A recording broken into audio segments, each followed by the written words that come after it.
Good morning, my dear Christian brother or sister, on this Friday. I hope you're ending a productive week. I hope you get to have the weekend off, and you're looking forward to seeing you in church on Sunday. But more than anything else, of course, I hope you're living your very best life every day in Jesus Christ. Well, it may surprise you to know that even though I've spent my entire life as a musician, I rarely stop and take time to listen to music.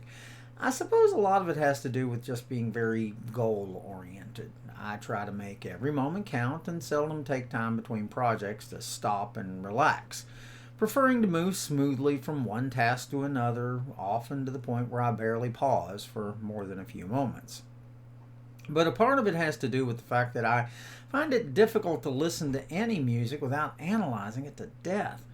As I listen, I basically tear it apart in my mind, seeing how it's constructed, figuring out what key it's in, what chords it uses, looking at the melody and form to the point where I turn what should be an enjoyable emotional experience into work. I have a tendency to do that with a lot of things. I had a psychology professor tell me many years ago that of all the self-destructive tendencies that he decided I had, my most powerful is the need to turn something I love into a job and thereby ending up spoiling it. He said I did the same thing with music. Over the last few years, I've begun to overcome that need to think so much about the music's composition and go back to the pure joy of simply feeling it. This is another of the many blessings the Lord has given me since I stopped feeling the need to direct my own way in life and trust in Him to direct my paths. Well, anyway, I woke up more than a bit early the other morning and did something I very seldom do. I listened to music. I stopped and listened to music. I listened to a piece I have not heard in many years, but one particularly appropriate for this time of year. I listened to the first part of Handel's Oratorio Messiah, which, in case you don't know, is based on the prophecies concerning the coming of Christ. And I had a chance to listen with my whole being, setting aside the analysis and just listening. As I listened to the glorious words from Isaiah 9:6 set to beautiful music in the key of G, it culminated in this thunderous choral response, and I was moved to tears. For unto us a child is born, unto us a son is given, they sing, to be followed by the grand majesty of, and his name shall be called Wonderful Counselor, Mighty God, Everlasting Father, and Prince of Peace. I'll admit it, I cried. My tears were streaming down my face and praises ringing in my mind and heart. I found a gift for today's Advent calendar. You see, the sublime gift of music with which He has blessed my life.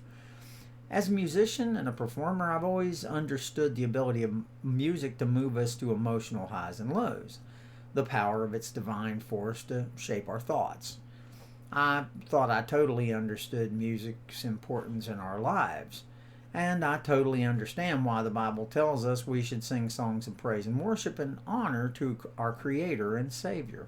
But I suppose somewhere in my hurry, my need to achieve, my wanting to control everything, my wanting to do everything I can for the Lord to serve Him every day, which is an admirable goal, I'd forgotten one thing: to stop and listen to His voice expressed in melody and harmony. I'd forgotten how often in my life He had spoken to me through the piano, the saxophone, the band, the orchestra, the chorus.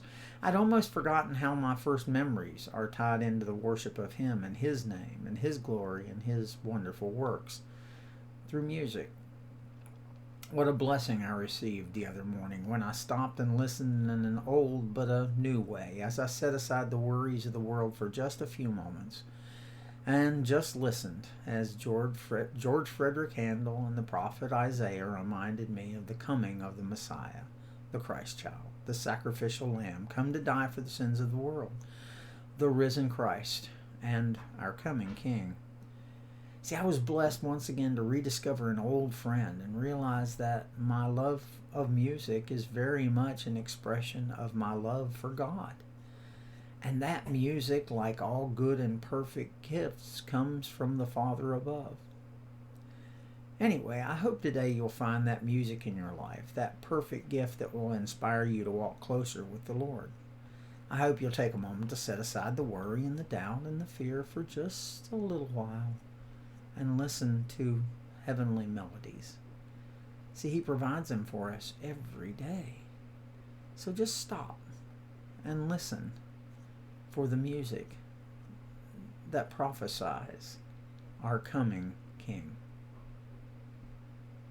I hope you have a fantastic day today. I want you to know that, as always, I'm here should you need me. I will see you tomorrow. And I love you all.